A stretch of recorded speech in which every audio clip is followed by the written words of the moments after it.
Avi Warburg fue un historiador del arte alemán que revolucionó la forma en la que se estudiaba la historia del arte. Este psicohistoriador de la cultura, como él mismo insistía en que lo llamaran, propuso modelos que subvirtieron los dogmas de las narrativas del tiempo y del análisis de las imágenes. Por medio de múltiples estudios, de entre los cuales destacan el Atlas Mnemosine y el ritual de la serpiente, Warburg plantea, como contraposición a la iconografía tradicional, la iconología, un modelo que pretendía entender a la imagen como contenedor de la teología del tiempo, pasado, presente y futuro, y de la cultura, contexto político, social y económico que influencia y determina la producción y comprensión de la obra. En este video en particular se busca entender los nuevos planteamientos de Warburg a partir de 3 preguntas guía. ¿Cree que es válido pensar en una historia anacrónica? Warburg inaugura el método de la iconología, una verdadera ciencia de las imágenes. ¿Qué fortalezas y debilidades ve en este método y cómo podría ayudar a entender e imaginar el pasado clásico? ¿Por qué cree que Warburg encuentra en la figura de los mecenas, clientes, un agente fundamental de supervivencia del pasado clásico? ¿Cómo se construye la dinámica entre cliente, artista y obra? El anacronismo histórico de Warburg viene de la idea del Nachleben o de la supervivencia del pathos formel. Este psicohistoriador de la cultura proponía que en cada presente pueden encontrarse, gracias al estudio iconológico de las imágenes, los gestos o las patologías del pasado que habían sobrevivido hasta el momento. Dicho en otras palabras, el Nachlevel y el pathos formel suponen conceptos estructurales que conciernen a los distintos periodos de la historia, ya que cada periodo tiene el renacimiento de la antigüedad que merece, pero también, simétricamente, las supervivencias que le son necesarias. Así Warburg deconstruye la concepción tradicional del tiempo y propone una en la que la trilogía del tiempo convive en uno solo. Pasado, presente y futuro no se dividen de manera cronológica, sino que conviven todos inscritos dentro del presente del momento. Esta concepción de la historia como narración anacrónica desorienta, pues impone la paradoja de que las cosas más antiguas vienen a veces después de las cosas menos antiguas.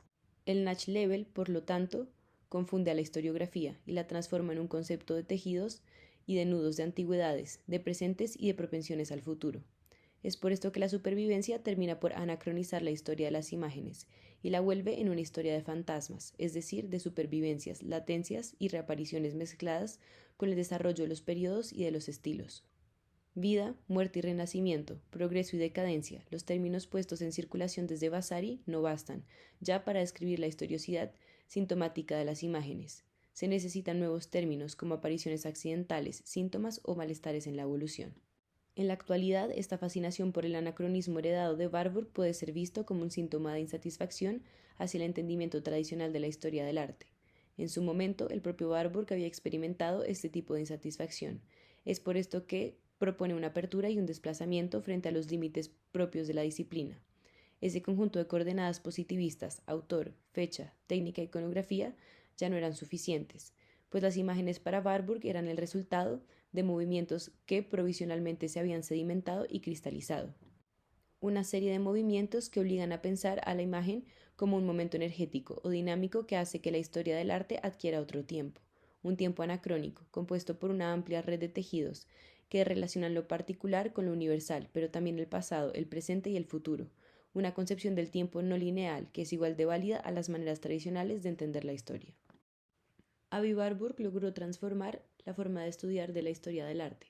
Considerado como uno de los padres de la iconología, Warburg planteó un nuevo modelo de interpretación de las obras de arte que consistía, por un lado, en analizarlas a partir de los aspectos culturales que influenciaron al artista al momento de realizarlas, y por el otro, en leerlas desde los símbolos intrínsecos que éstas presentan.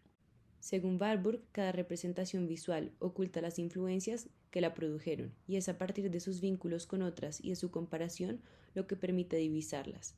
Así, las imágenes dispuestas de una manera justa permiten narrar una historia del arte anacrónica, expresando de este modo el contexto, la cultura y el tiempo que las determinó.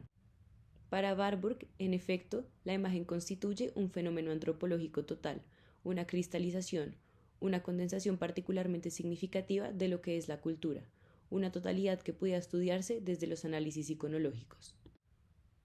Aunque su modelo resulta innovador y supremamente enriquecedor para la historia del arte, es importante notar que refundar la historiografía de la cultura atenta a los grandes cuadros de la sociología y de la antropología, al mismo tiempo que a los microfenómenos y a los detalles que componen la trama de cualquier proceso histórico.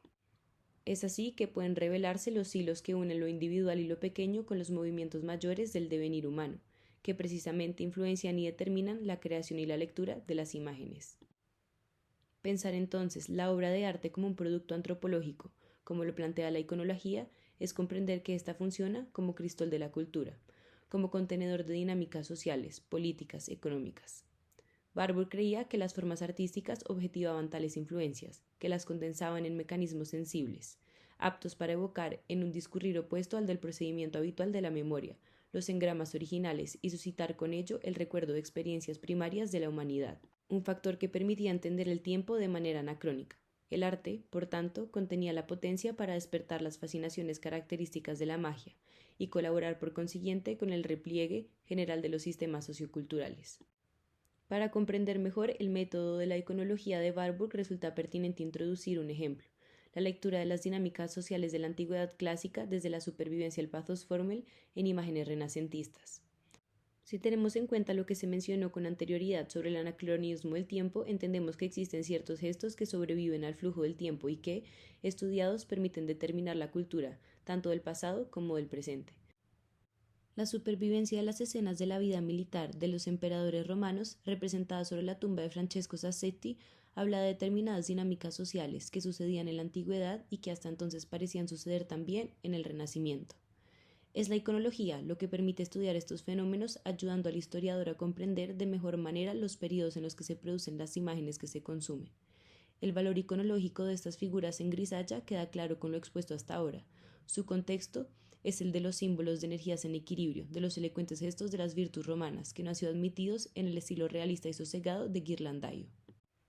En cuanto a la cuestión de los mecenas y clientes, según Warburg, estos son agentes fundamentales para la supervivencia del pasado, porque los documentos producidos por estos ayudan a entender la psicología de la sociedad de la época a la que estos pertenecen, como es el caso de toda la documentación realizada alrededor de la figura de Francesco Sassetti, quien, gracias a la información dada por sus frescos y su testamento inédito Notizie, ayuda a entender la psicología de la sociedad laica educada del primer renacimiento florentino, y la influencia que tuvo esta por parte de la época medieval y clásica, haciendo que su legado material cobre un valor histórico-artístico.